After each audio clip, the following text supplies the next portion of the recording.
Hey guys, welcome to day 2. We're doing chest and back today. So we got 2 exercises back to back and we are going heavy today, okay? So let's go through, let's break those exercises down starting with bench decline.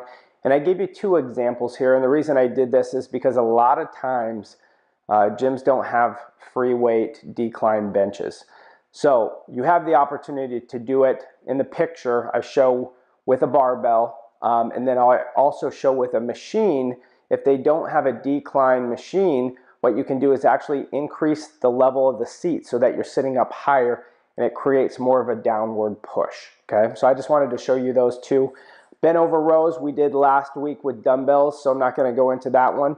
But the bench incline that I went in detail last week, I'm going to show you all 3 of those as well in the video after this, just to give you an idea. Remember, the machine is the least amount of core stabilization, okay? And you're not balancing, so you're not using all the helper muscles. But when you start to get into a free weight barbell or even dumbbells, which is more stabilization, then you're going to be using all those different types of muscles to help stabilize. So again, you pick what level you want to do. Again, we're going heavy, so determine what's best for you and go for that. Okay, lat pull downs. I want to go into depth on this one because this one is really a squeeze. Now you're going to see on there, I'm using 2 individual handles that I put together. You can also use a metal one. A lot of gyms will have a metal one together, but I prefer the individual handles because as you're pulling down, you want to be looking up to the ceiling, and I want you to think about like you're Superman and you're pulling open your shirt, you're stretching it out so you can see that big S there, right? That's the kind of movement that you're trying to do. You're trying to actually pull down but then pull apart.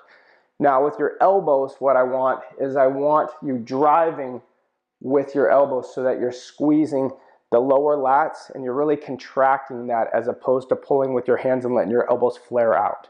Okay, once you get the movement down, you're going to feel it. It's a solid movement for your lats. It's a great builder. Okay, now we dive into push-ups. On push-ups, I would like you to do 1 second in this position. So you're gonna be at the top, you're gonna come down 1 second, and then push. Okay, those are gonna be tough, and if you can't handle it, drop to your knees. But we're gonna start out with a high amount of reps, and then as you work through that, because you're doing back-to-back exercises, remember that. But as you're working through that, it's going to decrease, so it's going to allow you to keep doing those 1 second pushes, okay, or 1 second holds, I should say. Last one is the seated cable row, and we're going wide grip. So there's a couple different adjustments that you can do on this. One targets more your rear delt. So if you want to target your rear delt, you're going to pull from this side of your hand, okay, because what that does is it allows your elbow to flare out. Okay, and then that's your range of motion where you're squeezing with your rear delt. If you want to work the middle of your back, okay, which is your rhomboids and your lower traps that are in the middle of your scapula, okay, so it creates that Christmas tree if you were a bodybuilder, or that tight middle back, okay. So if you want to work that part, you're going to pull from the pinky side. So it's the same range of motion, but you're getting a different squeeze because it's allowing your elbows to float back further and to squeeze those, get scapular contraction from your shoulder blades, okay? So those are your tips for today. Have a great workout, and we will see you tomorrow.